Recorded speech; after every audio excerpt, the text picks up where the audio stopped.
Greetings from Chicagoland. This is Munira, the CEO and founder of Kismet Ventures. I am the niche navigator. I help coaches and people find their niche and navigate and market to it. I am here with Manny Wolfe. Hi, Manny. Hi, how are you? I'm good. Thank you so much for being here. I am humbled and honored that you're giving me your time. Oh, well, I'm humbled and honored to be asked to participate. So Thank you.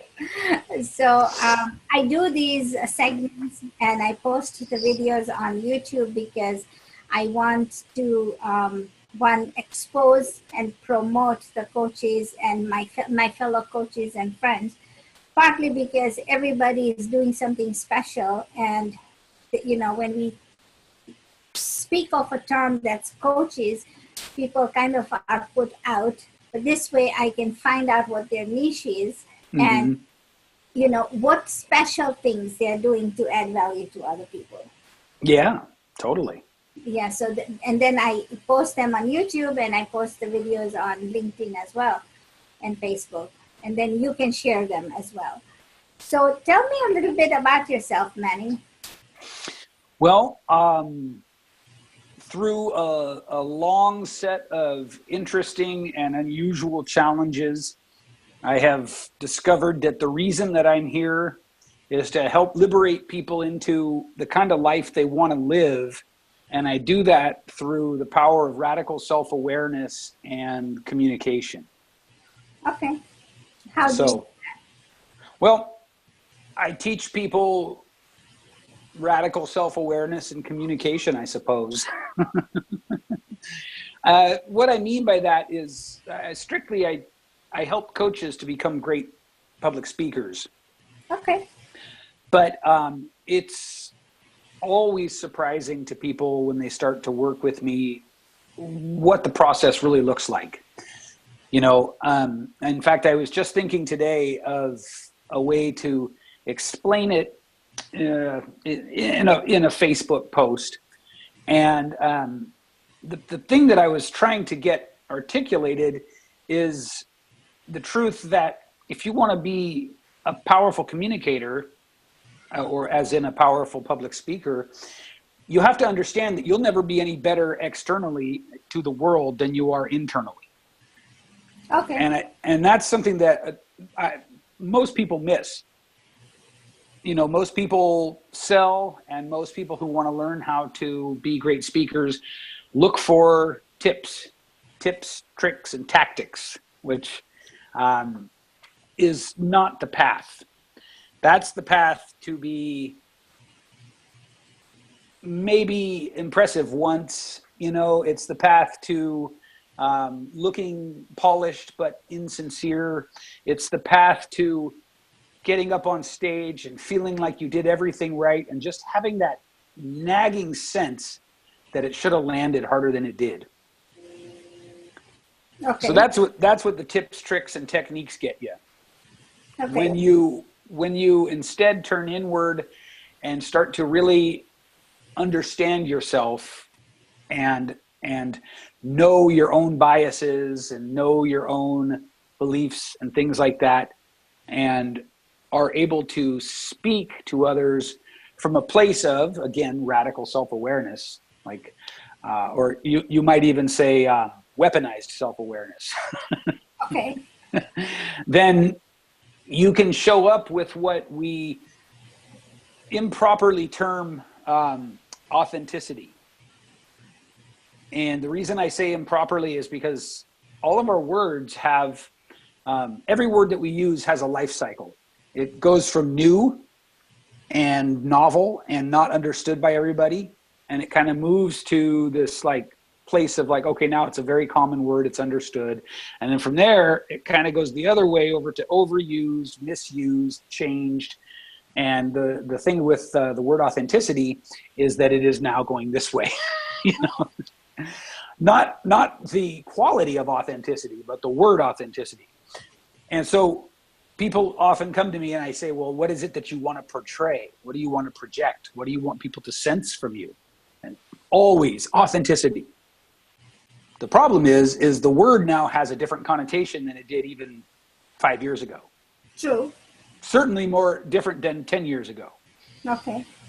And so to get what you think you want when you ask me for authenticity, you need to be able to do a few things. And that's this is the level that I work on with people. You need to be able to have self-awareness, as I've said.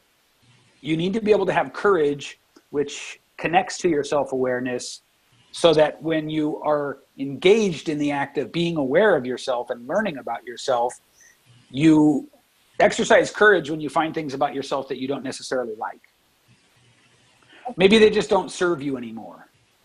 You know, maybe they're left over from the last identity of you, or whatever it is. Then you need to have the courage to acknowledge those things honestly. And you need the courage not to judge them, which is also kind of tricky for a lot of people. Mm-hmm. And then you need to have vulnerability. And vulnerability is really the part that I think most people are after when they say they want authenticity. Because just for fun, let's do a thought exercise. Authenticity means show up as who you really are. Yes. What if you're a jerk? You know? Okay. I mean, what if you're an egomaniac? But can jerks be speakers? So they can, depending on what outcome it is they're after. I see. Okay. I always have a certain base assumption with coaches in general, people in the transformational space, people who have the audacity to say, I've learned a thing and I can serve you by helping you with it. It's a pretty bold thing to do, you know? And so yeah, you can be a jerk and a speaker, but people are going to feel that you're a jerk. Yeah.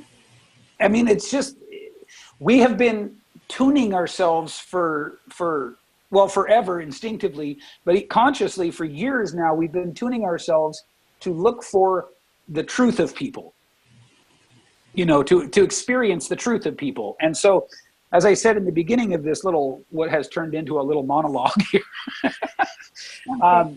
You can't be different externally than you are internally. That's and true. what I meant by that is people feel it, right? People feel who you really are. They may not be able to articulate it, and you certainly can't hide it. And so that's why instead of tips, tricks, and techniques, I work at this level of, you know, self-awareness and courage and vulnerability. How long does it take for a person to understand what you want to teach them? That's a great question. In the beginning, it took a long time because I didn't have my own teaching methodology very refined. Okay. But now I have it, you know, very refined. So it becomes much easier now because I have the language to talk about it that I didn't have as well, let's say 5 years ago. So the odds are that if you come to me, just because of how I show up, you're probably the kind of person who has overcome significant odds. Possibly, yes. These are the kind of people that just are my people, you know. Okay. These are the ones that respond to who I am. And I find it all the time. And I was just actually joking with a client yesterday and saying, when you strip away the circumstances, there are only a handful of core traumas, you know? And so there are only a handful of generically speaking, of experiences that we as people who have overcome dramatic odds really went through. The details are different, but the essence of them all is the same. True. You have a great point. You do. Yeah. No, because the reason I say this is because I just finished writing kind of a synopsis of my life. Mm-hmm. Whatever everybody has experienced, I mean, I have had my share of those experiences, you know. Right. Yeah. But, and as you listen to somebody else's story and somebody else's story, you hear and you understand that, you know what, they went through child abuse or they went through Right. spouse abuse. Right. The same category, how they got there was a different route. Yeah. And the way that they perceive the experiences might be unique to them, usually is. And in fact, to kind of go off on a tangent with you here, it's always a huge revelation to people to discover that they're not the only one that went through that. True, true. You know, and in fact, that's a big piece of moving people forward in my. Okay. Go ahead. So, let's see, where were we? Going off on a tangent. Yes. Going off on the tangent about, yes, discovering, you asked how long it takes people to learn this stuff. Yes. And I told you that in the beginning, it took them longer because I didn't have the language for it in the way that I do now. One of the pieces that really helps people is when I can show them, you know, if you were abused or mistreated or had these type of things happen to you, it's not as uncommon as it feels. You're not as abandoned and isolated as you feel. That always is a big piece for people that allows them to move forward very quickly, to realize they're not the only one. Because what will happen is you'll feel like, well, I want to serve, I feel called to do this thing, but who the hell would understand my story? It's so crazy. Or in some cases, who would care about my story? It's not that crazy. And so when I can show them that, look, it's pretty universal, actually, you know, that's a big piece. And also now I have some tools that I've developed into my teaching methodology. But I think your question about how long it takes is a great question. It depends on a few things. It depends on the person. It depends on how much sort of, again, self-awareness they already have, how much willingness they have. And it's a bit like, I liken it to, and this analogy won't work for everyone, but I liken it to trying to learn how to sing. Because when you first learn how to sing, it's just your teachers are giving you a whole bunch of words that you have nothing to hang them on inside of you. Right? And then some people, you can just say to them, well, match these pitches. La, la, la, la, la, la, la. And some people go, oh, I got that. Boom, boom, boom, boom, boom. Other people go, what? I can't even. And what happens is, in the very beginning, it's very confusing. But if you stick with it, suddenly you look around and you find, wow, suddenly now I have these things. I understand this. Singing for me was very much like that. It was very much like, okay, I'd tell my teachers, just keep throwing it at me in different concepts until I get it, you know? And so that's kind of how it is. And then when you get it, what I see is my students, and I should call them my friends, but my students start to go, shh. As soon as they start to get the idea that it's not about how you move across the stage. It's not about, you know, anchoring so that you're subconsciously putting the idea in the audience's head. It's not about technique. I mean, I have maybe 10 to 20% of what I do is with technique, and the rest of it is with stripping away the noise and making you a congruent, aligned person, so that when you do show up on stage, you don't have to worry at all about how you look, how you sound, how it feels. You can go out there and you can truly be an avatar. You can be the deliverer of the message. And you don't have to worry about all the ego stuff that gets in the way. Yeah, I guess most speakers want that, right? Because, see, everybody thinks they can speak. Yeah, just exactly. Like, I know how to sing until I try it. Right. Yeah, I think so. And you know, you and I, we live in a bubble in a sense, because most of the people in our reality are entrepreneurs. And within entrepreneurs and coaches and people like that, everybody does sort of think that they can speak, you know? And it's just about how close that is to the surface. And everybody thinks they have a story to tell. You know? Which, for those of you listening, you do have a story to tell. But there's so much what I call historical noise. And so that's all the experiences of your life that have sort of led you to behave the way you behave, show up the way you show up, be idiosyncratic the way that you're idiosyncratic. All that stuff becomes static in a sense, right? And to really get to that sort of holy grail point where you can just show up and be the message that you're sharing, you have to be aware of that stuff. True. Not necessarily saying you have to get rid of it all, but you have to know it, because what's unknown is a trap. What's unknown is a landmine. That's true. That's true. Right? Yeah. No, you're right. Because so when I started doing these shows, if you see my earlier videos, I was humming. I wasn't confident. Yeah. It happens, right? You have to find that place where you are now becoming the authority of that program. And it took me a while, because then I had to watch the anchors on the news, and they are interviewing somebody. It's like, what is it that they are doing that makes them so unique? Yeah.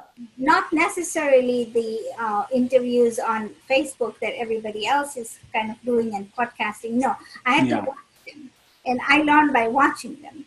Good. Until I got that message in my head straight, I couldn't even say my introduction lines. And it is who we are, because you have to, like you said, know your message. Yeah.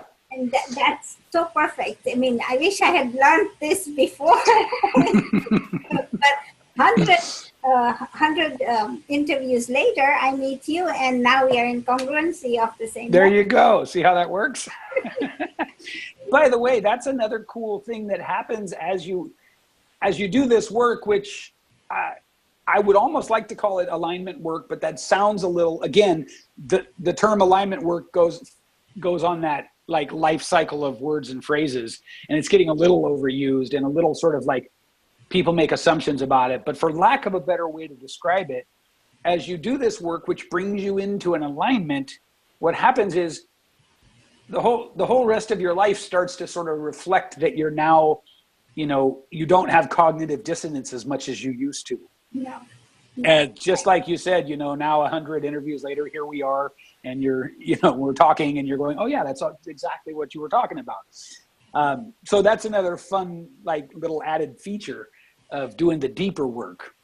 But see, I'm aiming for the people that are thinking of being a speaker to want to find you, and two who want to be on my show also, or want to do their own shows to see, hey, you will stumble. It's like having a baby, right? A baby is going to fall a few times before they learn how to walk. Sure, totally. So, the other cool thing about going down to the level of principles when it comes to being a communicator is that even your stumbles are better, right? Yes. You mentioned that in the beginning you said ums and uhs a lot. Yes. That I would not dissuade you from the occasional or by the way. Oh, okay. I would tell you not to worry about that. That's up here on the surface. If you get this down here really put together, really aligned, people don't give a damn if you accidentally say or Well, once in a while, but if you say every 2 words, so then people notice it, and then they'll send you a message and say you are umming a lot. Yes, so but here's how this works. Here's how this works, though. The more that you do the self-awareness, and also, by the way, another thing that I teach is storytelling. Not just storytelling, but how to be a storyteller, how to seem and feel like a storyteller. I also teach body language. I also teach vocal tonality. So all of these things come together to form this like sort of unshakable column. And when you have that, you automatically don't say or all the time. Yeah. But the thing that I like to sort of playfully beat up on the old guard about, like Toastmasters, is if you're counting the ums and the uhs, then you're clipping at the top leaves of the situation and wondering why the root isn't changing. Okay. Right? So what I'm doing is I'm very much like, let's go to the roots. and let's watch the leaves that grow be more beautiful. Okay. So Feed the root. Yeah, and you know, you bring such a wonderful point, because when I was learning how to garden, we had a next door neighbor who was a garden fanatic, and he would be in his garden like 6 hours a day. mm-hmm. So he would teach me as I was learning my gardening. And Yeah. I mean, this is in California. All plants grow beautiful. You're in Yes. California, yes. Yes, they do. And so everywhere except our backyard. so he would teach me, and he goes, you don't want to water up on the leaves, water in the roots. Yeah. The trees don't get the water because you want the root to grow stronger. Right. And so these kind of things, you know, with those little tips and tricks, but little did I know that I would have to, that same analogy would come today and help us in our careers, right? Yeah. That's awesome. Yes. Thank you for bringing that up. Yeah, absolutely. That's a beautiful analogy, and it's one that I really, really like, because it's, first of all, it's super easy to grasp. Everybody understands it. Yes. And second of all, it has all the truth that I'm trying to convey right in the analogy. I don't have to stretch the boundaries of it or anything. So how long is your program? Is that catered to each person, or do you have like a 6-month program or a 3-month program? So you don't know it, but that is a great question. Oh, good. Thank you. I recently, and I'm incredibly excited about this, I recently changed the way that I do everything. And I'm now building a membership site. So there are different levels of access. First of all, I remember what it was like to be so hungry for coaching and training and legitimately not having thousands of dollars to spend. And I remember feeling helpless when I'd see all that messaging, especially in social media, that if you can't invest, then you're not ready to learn, and all of this stuff. There's some truth to that, and there's some fallacy there. Some people are definitely ready to learn, but don't have, you know, thousands of dollars yet. So the membership site idea, I'm very excited about. You could actually do all of my training and videos self-paced for as little as $37 a month. And I realize it's a shameless plug, but it also makes a great example. My normal is not the right word. My signature training is 3 months long. I also do it as a 6-month program. Just it turns into more of like having me on retainer at the 6-month level. So what I found is that people can make tremendous strides in about 3 months. But the membership program is great because you can just do it completely self-paced. Okay. If you're very, very hungry, you can just get in there and consume and practice and, you know, everything. If you want more of a personal touch, there's another tier. If you want something special, I've just started offering what I call TEDx prep. So for people who are interested in not just doing a TEDx talk, because that's not that hard. But here's the difference, guys. 90% of TEDx talks are low download, low view, low numbers, and they don't become anything. 10% change people's lives, right? And all now, again, shameless plug, but I have spent hours analyzing hundreds of TED videos and TEDx videos, and I know what they all have in common, the ones that go viral, the ones that get the massive view numbers and downloads. And so that's what I'm teaching in that course. And I say that, again, partly to let people know I'm doing it, but to let you know there are different tiers now, and you can work with me as long or as short as you like because of this new format I'm using. That's awesome. It's very exciting. It's very exciting. So I've become a little more of, I have something substantial now rather than just a coach coaching. No, I mean, that makes sense, right? Yeah, yeah.